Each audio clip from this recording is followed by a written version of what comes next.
낱말의 발견 시간입니다. 네, 이번 시간은 성복이라는 낱말 한번 살펴보겠습니다. 우리 구독자님 한 분께서 며칠 전에 댓글을 달아주셨는데, 이 성복이라고 할 때 이렇게 한자로 이렇게 씁니다. 이것이 이제 복이다. 이것이 옷을 뜻하는, 의복이라고 할 때 옷을 뜻하는 옷복자를 쓴다. 왜 성복이라고 할 때 옷복자를 쓰느냐라는 이제 질문을 해주셨어요. 한번 살펴보도록 하겠습니다. 성복은 기본 뜻은 잇는다, 이을성이다. 그리고 또 받든다라는 그런 뜻이 있어요. 복은 이제 일반적으로 옷복이다 이렇게 돼 있죠. 자, 이을성은 글자를 가만히 보면 이렇게 손이 있습니다. 손, 두 손이 있다. 그리고 위에 사람이 있다. 사람을 두 손으로 이렇게 받든다 그런 얘기가 되겠어요. 그렇죠? 받든다. 받든다는 것은 어떤 명령을 또 그대로 받든다는 것은 잇는다. 그래서 이을성, 받들성 이렇게 되고 있어요. 그러다가 나중에 와서 여기에 손을 뜻하는 손숫자가 들어갑니다. 손숫자가 변한 모양이다. 그렇죠? 그래서 손으로 받든다 또는 무엇을 잇는다 그런 뜻으로 쓰인다는 것이죠. 옷복자는 보면 다루얼에다가 다스릴 복이다. 네, 발음이 여기서 왔죠. 자, 이 글자가 조금 중요하니까 다시 한번 살펴보도록 하겠습니다.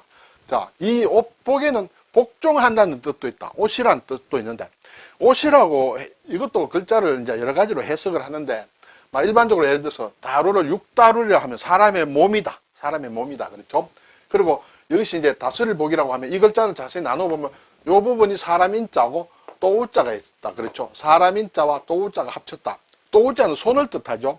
사람이 앞에 있는데 손으로 이렇게 가까이 다가가는 것을 얘기하는 것이에요. 그래서 밀착한다, 가까이 다가간다 그런 뜻이 있다. 그러면 사람의 몸에 딱 달라붙는 것이 옷이다. 이렇게 해석을 하기도 합니다만은 옛날 글자를 보면 그것은 아니다. 옛 글자를 보면 이렇게 돼 있어요. 이렇게 이런 글자에다가 말하자면 사람이 있고 그렇죠. 사람이 있고 손이 있다. 사람이 있고 손이 있다. 이렇게 돼 있어요. 그러면 왼쪽에 있는 이 빨간 표시한 것은 무엇이냐 하면 저것은 배를 뜻하는 배주자다. 사람을 잡아서 배에 태워서 어디로 강제로 싣고 간다. 그래서 복종하게 한다. 이렇게 해석을 하고 있습니다. 네, 이것이 좀 맞으리라 그런 생각이 듭니다. 자, 이 다룰자가 사실은 아주 친근한 글자인데 따지고 보면 다룰자는 하나에서 나온 글자가 아니다. 여러 가지 일반적으로 4개로 볼 수 있다. 하늘에 떠 있는 달을 다룰입니다. 대표문으로 이제 이게 다룰로 읽는데 하늘에 뜨는 달. 그래서 이것이 이제 다룰이다. 이것은 예를 들어서 밝을 명이다 할 때 오른쪽에 들어가는 것이 이제 다룰자다. 이것은 하늘에 떠 있는 달을 뜻한다. 근데 또 많은 경우에 육다룰이다. 고기 육자. 그렇죠? 고기 육자가 변한 모양이다. 고기 육자가 변한 것이기 때문에 이것은 해석을 할 때 하늘에 떠 있는 달로 보면 되지 않고 사람의 몸이라든지 어떤 고기라든지 그런 것을 뜻해야 된다. 예를 들어서 이슬 유자 여기는 하늘에 떠 있는 달이 아니라 이것은 고기를 얘기한다. 그렇죠? 그리고 왼쪽에 위에 나와 있는 이것은 손을 뜻한다. 손에 고기를 잡고 있다. 가지고 있다. 그래서 이슬유다. 그래서 같은 다룰이지만은 하늘에 떠 있는 달과 육달은 다르다. 그리고 오늘 나오는 것 같이 좀 드뭅니다만은 배주자, 앞에 배주자 이렇게 생겼죠. 배주자가 변해서 다룰자로 보이는 그런 것이 오늘 나오는 이렇게 옷복자에는 사실은 원래는 배를 뜻하는 그런 것이다. 배에 사람을 강제로 싣게 하는 그런 모양이다.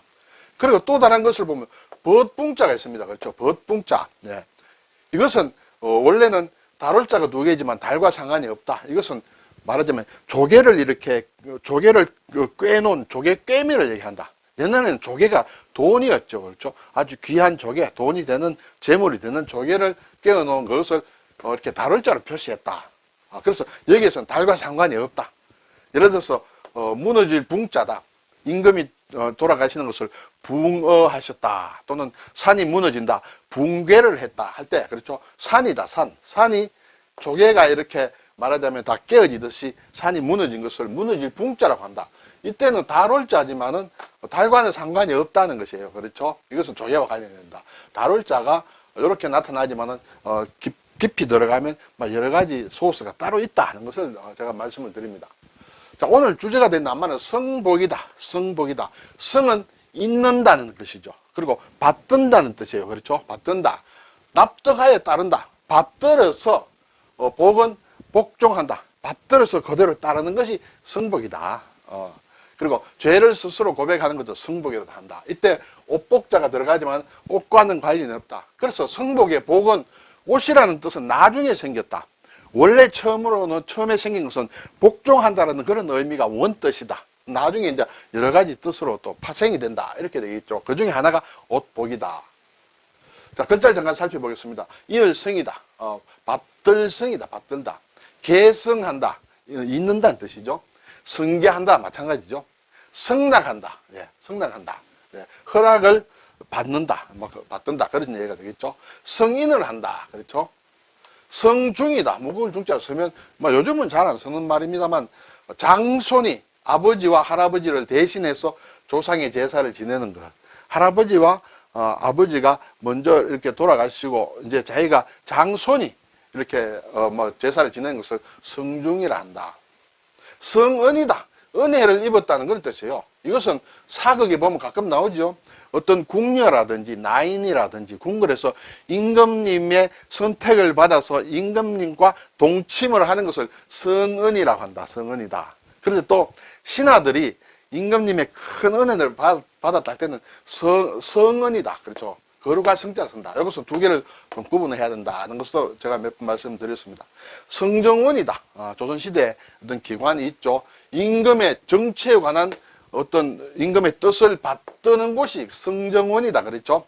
성정원의 최고 관리가 도성지다. 성지가 있다. 성지. 여러 성지들이 있습니다. 지는 뜻을 얘기합니다. 임금님의 뜻을 받든다. 그런 성지들이 여러 명이 있는데 그 중에서 가장 높은 성지가 도성지라고 한다. 그렇죠. 그리고 기승전결이다. 많은 우리가 자주 쓰는 말로 이제 이을 성자가 들어간다. 자, 여기 이것과 좀 구조가 비슷한 것인데 돕는다 또는 정성이라 하는 성자가 있다. 그렇죠. 윗부분에 보면 요 손숫자를 빼게 되면 윗부분에 이게 똑같죠. 그렇죠. 사람을 어디서 끌어올리는 것을 얘기한다.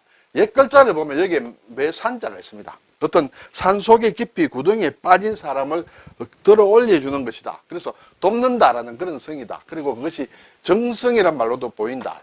뜻으로도 쓰인다. 그래서 정성이다.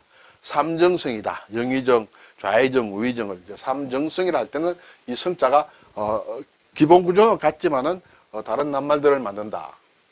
옷복자, 그렇죠? 옷복자. 자, 의복이다. 의복. 피복이다. 예. 복식이다. 양복이다. 한복이다. 소복이다. 소복을, 소자는 이렇게 되죠. 네. 힐소자는 희다. 흰 옷을 얘기한다. 그렇죠. 예전에 주로 상을 당했을 때 소복을 많이 했다. 흰 옷을 입은 소복 단장을 했다. 이러죠. 그리고 이 옷복자에는 마신다는 뜻도 있습니다. 자, 복용한다. 약을 복용한다. 이 복이라는 것은 한 번 마시는 양을 복이라고 한다. 그래서 약을 복용한다. 또는 복약을 한다. 그렇죠. 이때는 다 마신다는 그런 뜻이다. 복무를 한다. 어떤 일에 그대로 따른다는 뜻이요. 앞에서 얘기한 복종한다는 거는 조금 결이 다르게 어쨌든 정해진 것을 따라서 하는 것을 복무라고 한다. 그리고 옷과 관련해서 오복이라는 것이 있다. 오복. 네. 5가지 전통적인 상복을 얘기한다. 상이 났을 때 입는 것을 5가지 종류가 있다. 그죠? 저도 자세히 모릅니다만 이런 게 있다는 정도만 알면 어떨까? 참최다, 제최다, 대공, 소공, 심화 이런 것이 이제 말하자면 자기 관계에 따라서 어떠한 옷을 조금씩 차이가 있습니다. 옷 자체가. 그리고 얼마 동안 입느냐 하는 걸 따질 때 오복이라 한다. 그리고 이 오복 또는 상복을 입는 것을 유복이라고 한다. 유복. 그렇죠? 그 유복지치는 이러한 상복을 입는 그러한 친척이다. 친척이 아니면 상복을 입지 않죠. 그 상복을 친척이라도 아주 먼 친척은 입지 않습니다. 요까지 심화까지 상복을 입는 사람들을 유복지친이라고 한다. 자, 그럼 오늘 나오는 이제 성복인 이것은 이제 복종한다 그런 뜻이 되겠죠. 그런 의미로 쓰인 복자는 복종이다. 복종이라 할 때 복도 쓰고 정복했다. 그렇죠. 쳐들어가서 복종시키는 것이 정복이다. 극복했다. 그렇죠. 이것도 이겼다. 이겨서 복종시키는 것이 극복이다.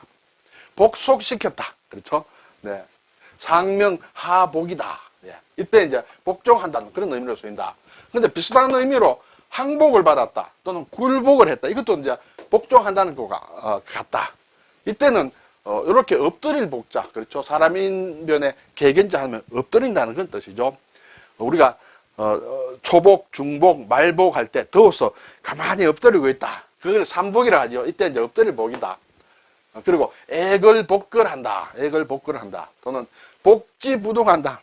공무원들이 일은 안 하고 딱 가만히 엎드려 있는 것을 땅에 엎드린 것으로 표현했다. 복지부동이다. 그런데 여기에서는 다른 것에서는 이 복자를 엎드릴 복자를 쓰지 않는다. 항복과 굴복에서는 국어사전이 이렇게 같이 쓰는 걸로 이렇게 되어 있습니다. 자, 오른쪽에 이 복자였어요. 이 복자가 옷복자 이외에 쓰이는 것은 갚을 보자, 또 알릴 보 할 때 외에는 잘 안 쓰입니다. 보고를 한다, 보은을 한다, 보도를 한다, 인과 응보다 할 때는 이것이 복자가 들어간다 이렇게 되죠. 오늘 승복이다, 승복. 네. 일본에서도 승복 같이 쓴다. 중국에서는 이 말을 쓰지 않는 것 같아요. 글자는 그대로 쓰고 있다. 중국에서는 아마 신복이다, 믿고 따른다는 그런 의미와 비슷하게 쓰고 또 다른 낱말로 쓰는 것 같습니다.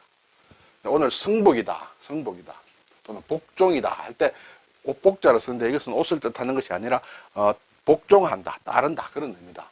성은이다, 여성이 임금의 특별한 사랑을 받아서 동침하는 것을 성은을 입었다. 성은을 입어야 왕자를 또는 공주를 탄생을 이제 출산을 하죠. 그때 성은을 입었다.